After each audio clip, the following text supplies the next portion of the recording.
किया है। बाकी जो जख्मी थे उनको फैसलाबाद में रेफ़र कर दिया गया है। तो वहाँ पे जो मुतलका डीसी है साहब, ज़ाहिर उसकी ज़िम्मेदारी बनती है कि उसको वहाँ पे उसको पहुँचना चाहिए था और उन बच्चों की देखभाल करना चाहिए। मुतलका अमले को कहना चाहिए था कि भाई ये ऐसा हादसा हो गया है। तो ये डीसी की ज़िम्मेदारी थी। और सबसे पहले जो यहाँ पे डेथ हुई है उसके बाद एसी मुतलका होता है, इंचार्ज होता है पूरे तहसील का। उसका काम था कि वो वहाँ पे सारी डेड बॉडीज़ को भिजवाता। जो ये रेस्क्यू वाला मामला हुआ है इसकी मेरे नॉलेज में नहीं था। मेरे नॉलेज में तो इतना था कि ये रेस्क्यू वाले आए हैं, वो बच्चों को ले गए हैं। ठीक है, रेस्क्यू वालों का तो काम होता है ना कि उनकी कोशिश होती है कि हम जाए हादसा पर पहुंचे और जो जख्मी है उनको किसी न किसी तरीके से हॉस्पिटल पहुंचाया जाए। मैं वहाँ पे था THQ हॉस्पिटल में, जहाँ पे ये 3 डेड बॉडीज गई। बाकी तो डेड बॉडीज यहाँ पे थी। जो जख्मी हालत में बच्चे थे उनमें से जो 3 बच्चे गए वो वहाँ THQ में गए हैं। ठीक है, THQ जड़ावाला में। उसमें 2 बच्चे जो है उनकी तो वहाँ पे जाती डेथ हो गई और जो एक बच्चा है वो जख्मी हालत में था। उसकी तबीयत नॉर्मल थी, उसको फिर फैसलाबाद में रेफ़र कर दिया गया है। तो जो प्राइवेट है वो एम्बुलेंस आती गई हैं, वो ही बच्चों को, जो रेस्क्यू वाले थे वो सिर्फ 2 डेड बॉडी लेके आए। अब वहाँ पे हमारा एक लड़का था, उससे मैंने बात की कि ये जो बच्चे प्राइवेट आ रही हैं एम्बुलेंस, इसको किस मैंने मुतलका जो है अदारा है 1122 उसको मैंने कॉल की है इस्लामाबाद लाहौर में हेड ऑफिस में। कॉल हेड ऑफिस में जाती है, वहाँ से आगे फिर ऑपरेट होता है।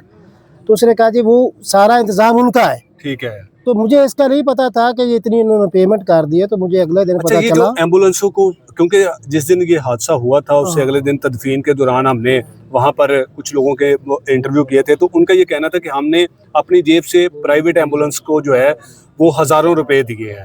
तो वो प्राइवेट एम्बुलेंस से आपने खुद से की थी या फिर हॉस्पिटल इंतज़ामिया ने कहा कि जी इनको ले जाओ जहाँ दिल करता है? हॉस्पिटल जो इंतज़ामिया है उसका तो इससे कोई लेना देना नहीं था। ये तो रेस्क्यू को कॉल गई है। जब रेस्क्यू को कॉल जाती है तो वो आगे जिसको मर्जी भेज दें। अब जब रेस्क्यू ने वो से तो उनकी सिर्फ 2 गाड़ियां थी उनके पास, और तो उनके पास गाड़ियां नहीं थी। तो वो 2 में जो डेड बॉडी गई है वो ले गए हैं। अब जो बाकी मुतलका उन्होंने आगे किसी को कह दिया कि जी आप वहाँ पे पहुंचे और ये डेड बॉडीज ले आए। अब वो यहाँ से लेके गए वहाँ पे, वहाँ से फिर फैसलाबाद रह गए, फैसलाबाद से वापस वो डेड बॉडीज जड़ा वाले में लेके आए और वापस यहाँ पे गांव में ले आए। तो मुझे यहाँ पे पता चला कि जिन्होंने इतनी पेमेंट होती, मुझे बड़ा दुख हुआ है। और अफसोस इस बात का ज्यादा हुआ है कि एक तो हमारा खानदान, तीनों खानदान ही चले गए हैं, ऊपर से इनसे वो पैसे वसूल करते रहे। ये जो जिम्मेदारी थी ये मुतलका एसी की थी, इसके हम किसी को अनवाल नहीं कर सकते। ये जो जिम्मेदारी थी, इतना बड़ा हादसा हो गया है। वहाँ पे SP साहब मौजूद थे, DSP साहब मौजूद थे, SHO मौजूद थी, पुलिस थी, जब सारे अदारे मौजूद हैं। ये एसी जो जड़ावाला जनाब मोहतरम, अगर आपको हमारी आवाज़ पहुँच रही है तो प्लीज खुदारा इस ठंडे कमरे से बाहर निकले। ये जो ठंडे कमरे में लगा एसी है ना, इससे जो निकलने वाली ठंडी हवा है ना, वो इन हमारे भाइयों के टैक्स के पैसों से आप लेते हैं। और आप यहाँ पर जो अफसरशाही जो इन्होंने जारी की हुई है, या फिर जो इंसानों को ये इंसान नहीं समझते, ये एसी साहब आपकी जिम्मेदारी थी। आप इंसान समझते हैं ना कि ये इन लोगों के साथ जो हादसा हुआ है, इनके 12 अफराद इस दुनिया से चले गए हैं, लेकिन आप लोगों को इसलिए हमने अपने सिरों पर बिठाया होता है कि आप लोग आए हमारे टैक्सों पर यशियां करें। और जब किसी शहरी पर कोई इस तरह की कोई मुसीबत आती है तो उसका आपको किसी किस्म का कोई जो है वो ना कोई नोटिस लिया जाता है, ना फिर आप लोग उसमें कोई ऐसा उनकी को मदद करते हैं। अब जिस तरह से ये भाई बता रहे हैं, इससे पहले जिस वक्त अभी इन मरने वालों की जो लाशें हैं उनकी तदफीन की जा रही थी, तो लोग वहां पर चीख उठे थे कि हमने अपनी जेब से एम्बुलेंसों को पैसे दिए हैं, इंतजामिया ने हमें 1 रुपए की जो है वो मदद नहीं की। और ऊपर से आप लोग जो हैं, आप लोगों साहब जो है ऐसे साहब जाए वकूवा पे भी नहीं आए। जब ये एक्सीडेंट हुआ है उसके बाद विजिट उसने नहीं किया। उसकी जिम्मेदारी जो अपने बच्चे को, बीवी को, फैमिली को तो साबित होता है कि नहीं है। एसी एडमिनिस्ट्रेटर होता है तहसील का, उसके बाद बहुत सारे फंड, वो जो भी चाहता यहाँ पे कर सकता था। वो मुतलका किसी अदारे को कह सकता था कि इतनी एम्बुलेंस भेज दे। सर आखिर में ये बताएं कि अब आपका मुतालबा क्या है? वो तो पैसे आप लोगों ने अपने प्यारों को उनको सुपुर्द खाक करने के लिए दे दिए, सदका समझ के इस इंतजामिया के ऊपर वार दिया कि हमने अपनी जिम्मेदारी निभा दिया, अब आपका क्या मुतालबा है? हमें सबसे ज्यादा दुख इस चीज का है कि मुतलका जो अदारा है इसने बहुत लापरवाही का काम किया है। हमें बहुत ज्यादा दुख साफ इस पे है, एसी पे है, उसके बाद डीसी पे है, उसके बाद डीसी की जिम्मेदारी बनती। तो जब जो बच्चे यहाँ से रेस्क्यू करके गए वहाँ पे एलाइड हॉस्पिटल में गए, वो वहाँ पे विजिट करता, वो पूछता कि यहाँ पे कितने लोग आए हैं, कितने की डेड बॉडीज आई हैं, कितने जख्मी हुए हैं, कितने लोग हुए हैं, उसने तो वहाँ पे विजिट नहीं किया। एसी ने नहीं किया तो डीसी ने क्या करना है? काम है कि उसका एक इंटरव्यू था, उसने बताया, ड्राइवर ने बताया, कहते आपके बेटे ने ना सब जुनेद सफदर ने आज गाड़ी ड्राइव की है, तो वो बहुत तेज से ड्राइव की है। तो उसने इंटरव्यू में कहा था कि मुझे बड़ा खौफ आया कि मेरी सारी जमा पूंजी आप पे हो और आप इतनी गाड़ी तेज चला रहे हो तो मेरा क्या बनेगा। अब बस से आगे मैं क्या कह सकता हूँ। जब उसका एक बेटा है तो उसके लिए वो इतनी कांप रही है, इतना कुछ बता रही है, तो हमारे लिए क्या होगा? आपके भाई शाहजहान के तो 4 बच्चे जो हैं वो 4 के 4 इस दुनिया से चले गए हैं। 2 बेटे थे, 2 बेटियां थी, उसकी बीवी थी, 5 उसका पूरा खानदान ही चला गया। उसके बाद हमारा सलीम जो हमारा कज़न है, उसके 3 बेटे जो हैं वो चले गए हैं, उसकी बेगम चली गई है।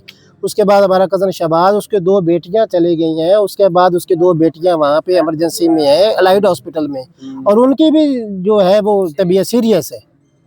नाज़रीन, ये असल हकीकत है। ये सर हमारे जो मरीज है ना एलाइड हॉस्पिटल में, मैं 2 दिन उनके ऊपर रहा हूँ। जब ये कल सलीम जिसकी डेथ हुई है ना, उस टाइम मैं वापस आया हूँ उसके साथ। वहाँ पे जो डॉक्टर है ना वो हमारी बात ही को नहीं सुनता। बस 24 घंटे में एक बार डॉक्टर आता है, जो मेडिसिन लिख जाता है ना, उसके बाद चाहे हमारे मरीज को जितनी तकलीफ हो ना, हम उनको कहते रहते हैं, वो नर्सें कहती डॉक्टर साहब आए, जो उन्होंने लिखा हमने वो लगा दिया। जितनी मर्जी तकलीफ वो चलाते रहे, कोई हमें वहाँ पे दवाई वगैरह नहीं देता। और जो हमारी वज़ीरे आला साहिबा हैं, उन्होंने जो नोटिस लिया है, वो नोटिस क्या है कि एक बार वहाँ पे 2 सिपाही आए हैं, उन्होंने वीडियो बनाई है मरीज की और उनको सेंड करके कहा जी ओके बस ठीक है। जब कल हमारा बच्चा जो जिसकी डेथ हुई है उसको हम वापस लेके आ रहे थे, एक नर्स ने बुलाया मुझे, कहती है हमारा भी कोई हक बनता है, हमें भी चाय पानी दो। ये एलाइड हॉस्पिटल फैसलाबाद की बात कर रहे हैं आप? जो नर्स हैं उन्होंने कहा कि हमारा भी हक बनता है, हमें भी कुछ चीज़ दो, चाय वगैरह। और जो वहाँ पे है हमारा को, अगर भाई शाहजहां गए वहाँ पे अपने जो भांजी है उसके देखने के लिए, वहाँ पे जो भीख मांगने वाले हैं उनको कौन इजाज़त देता है कि अंदर जाएं?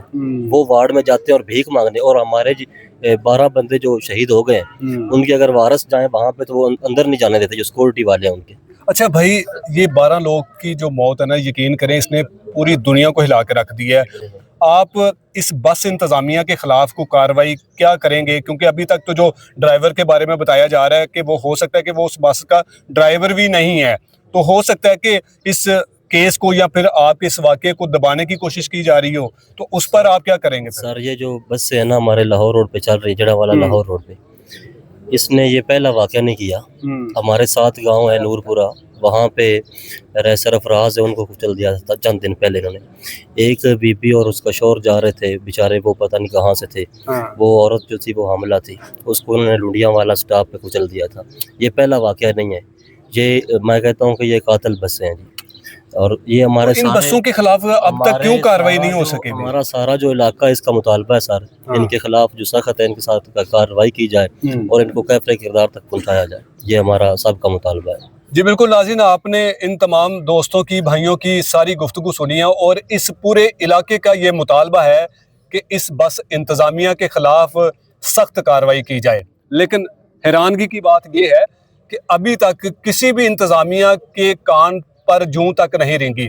12 जनाजे इस गांव से उठे हैं, लेकिन इंतज़ामिया को होश नहीं आई भी। शायद इंतज़ामिया मज़ीद कुछ लोगों के जो अभी भी ज़ेरे इलाज हैं, शायद उनके जनाजे उठते हुए या फिर उनके जनाजों का इंतज़ार कर रही है, तब जाकर हमारे यहाँ पर निज़ाम को चला रही है। अवाम के टैक्स पर याशियाँ कर रहे हैं, उनको शायद वो होश आए। लेकिन अगर इस वाक़े के बाद इस बस इंतज़ामिया और इस पूरे अमले के ख़िलाफ़ अगर कार्रवाई ना हुई तो ये पूरे का पूरा इलाका जो है वो अपना अगला लायामल इख्तियार करेंगे। उसके लिए चाहे इनको जीटी रोड और मोटरवे बंद करना पड़ी तो ये वो भी हरबा इस्तेमाल करेंगे। लेकिन खुदारा इससे पहले कि ये लोग अपने इंसाफ के लिए, अपने हक के लिए सड़कों पर आएँ, उससे पहले आप इनको इंसाफ दें, क्योंकि इनके साथ बहुत बड़ा हादसा हुआ है। 9 बच्चे, 3 ख़ानदान मुकम्मल तौर पर सफ़ाए हस्ती से मिट चुके हैं और आपकी इस तरह की जो ट्रांसपोर्टर जो माफिया है, अभी 2 दिन की बात है कि नारोवाल जाती हुई जो तकरीबन 60 से 65 अफराद को ले जाने वाली बस जो है वो खाई से नीचे जा गिरी है। अगर इन तमाम ट्रांसपोर्टर्स के ड्राइवर्स के अडोप्ट टेस्ट किए जाएं, इनके मेडिकल करवाए जाएं, तो इसमें 99% जो ड्राइवर हैं वो नशे के आदी आपको मिलेंगे। फिर उसके बाद सड़कों पर आपको बसें चलती हुई नज़र नहीं आएंगी, फिर उसके बाद कुछ और ही नज़र आएगा। लेकिन इससे पहले कि कोई और बड़ा हादसा हो, कोई और ख़ानदान जो है वो लुटे, वो कोई और ख़ानदान जो है वो तबाह हो, इससे पहले कि आपको कुछ करना चाहिए और इस ख़ानदान के साथ जो इतना बड़ा जुल्म हुआ है इनकी दाद रसी करने के लिए इनके पास आना आपकी ज़िम्मेदारी थी, आपका हक था। इस हादसे में जो 9 बच्चे जाँ बहक हुए हैं उनके वालिदैन से भी हम आपकी मुलाकात करवाते हैं कि उनका क्या कहना है। अगली वीडियो में आपसे दोबारा मुलाकात होगी, तब तक के लिए अल्लाह ने के बाद।